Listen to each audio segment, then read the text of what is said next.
अलैहि वसल्लम की नाफरमानी की सरगोशियां करते हैं, और जब तुम्हारे पास आते हैं तो अल्लाह ताला के बताए हुए अल्फाज के बजाय दूसरे अल्फाज में तुम्हें दुआ देते हैं, और अपने दिल में कहते हैं कि अगर ये वाकई पैगंबर हैं तो जो कुछ हम कहते हैं अल्लाह हमें उसकी सजा क्यों नहीं देता।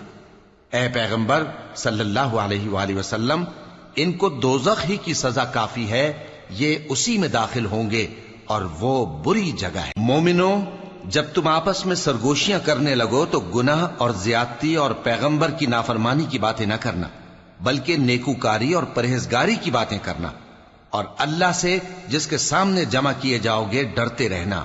मुनाफिकों की सरगोशियां तो शैतान के उकसाने से हैं, जो इसलिए की जाती हैं कि मोमिन उनसे रंजीदा हो, मगर अल्लाह के हुक्म के सिवा उनसे उन्हें कुछ नुकसान नहीं पहुंच सकता।